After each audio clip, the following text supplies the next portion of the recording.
What's up YouTube? This is Collect Pokemon, and yes, we are actually having a Hidden Fates BGS return. I mean, obviously, the reason why I'm making a video is obviously that, it's something nice I want to show you guys. Yeah, so I really want to show you what I've got. And, a lot of people have been asking, is BGS better than PSA? Is PSA better than BGS? In my opinion, they have their own kind of uniqueness to it. I personally favors the PSA a little bit more than the BGS, but at the same time, I think BGS also gives quite a consistent and prestige grade for the higher level Black Label or the 9.5. I want to show you a little comparison between the PSA card slab and the BGS card slab. So let's review the grade. The first BGS grades that I want to show you guys is this looks like a really nice card, but from this label you know that it's going to be a gold label. So what kind of gold labels are we going to get? Well, let's take a look at this. This is the alternative art Resham and Charizard tag team collection. So you can see that it is actually very difficult to get a 10. You can see the centering being 10, the corners being 9, 8.5, 9.5 on the edge and 9.5 on the surface. And overall, it's still a 9.5. This card is actually very difficult to get its centering correct. So yeah, and I want to just make a quick comparison for you guys about the differences. You can see that the PSA cards usually look a lot more clean. The reason, and it's a lot more straight. The reason being that there's actually an inner sleeve within the card slab for the BGS. So that's why the card might be slightly slanted within that inner sleeve. Well, there's two things. Aesthetically, the PSA obviously look better, more sharp in colors, and yeah, that's that case.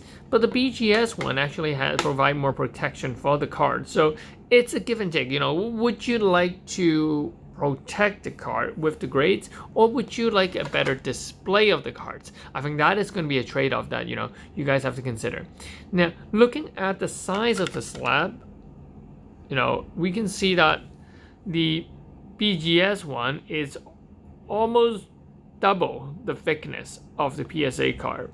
The slab seems a little bit more durable as well, with sharper corners. I can't even focus. Let's see if my camera focus. With sharper corners than the PSA one. I guess they're still put together by one slab over the other, slapped together like that. So, I mean, it really depends. I mean, if you guys want that extra protection for your cards, or would you rather choose a better aesthetic looking cards? So what I plan to do is I actually plan to, get a set of PSA Hidden Fates. But at the same time, there are some cards that I will grade for BGS for their prestigeness. So the second card we have is the Resham Tag Team. Again, 9.5. You can compare the two. The 9.5 here is quite, I think it's quite consistent in terms of the centering, the corners. No two card. I mean, it's difficult for two to be exactly the same. So this card is exceptionally difficult to grade. I might break this open and send this to PSA because I have a feeling it's going to be a PSA 10, and I would rather have a PSA 10 than a BGS 9.5. The next card was a Charmander. It was a shiny Charmander 10. So this one, surface 9.5. I don't know what surface, but okay, I will have to figure it out later. But yeah, unfortunately, this was a 9.5. I mean, 9.5, so we did not get that black label. But it's okay, guys. It's okay. Because we have this. We have a Mewtwo. This is the first, from what I know, the first Mewtwo that has gotten a black label in Hidden Fates.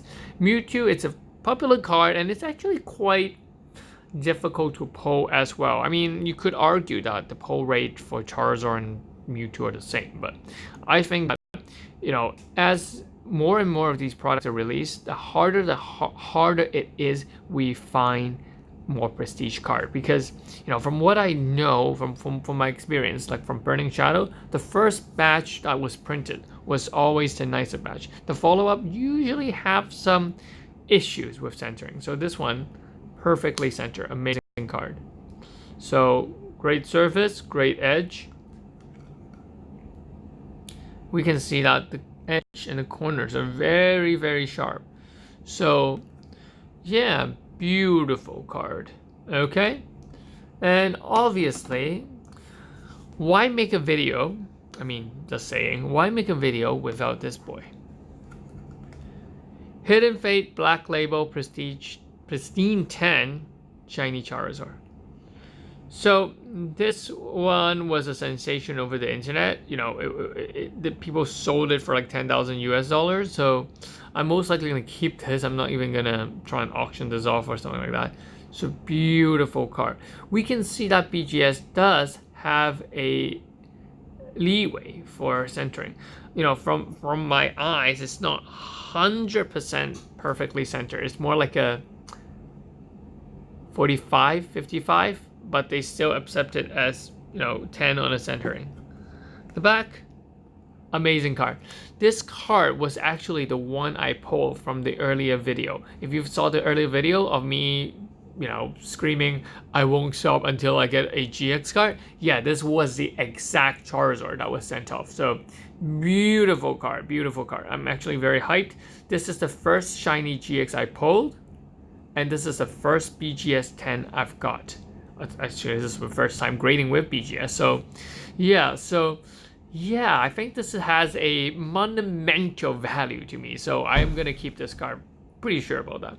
So that's it. This is more of a sharing video. I actually wanted to show you these cards, and it's just absolutely amazing. You know, I am pretty sure that a lot of people have seen the Charizard, so I'm actually just gonna cover it so that this could be an amazing thumbnail. 2 Black Label BGS Shiny. That's it. Peace out for now, guys. This is Collect Pokemon. Hit the like, hit the subscribe. We will have more opening soon. Peace out.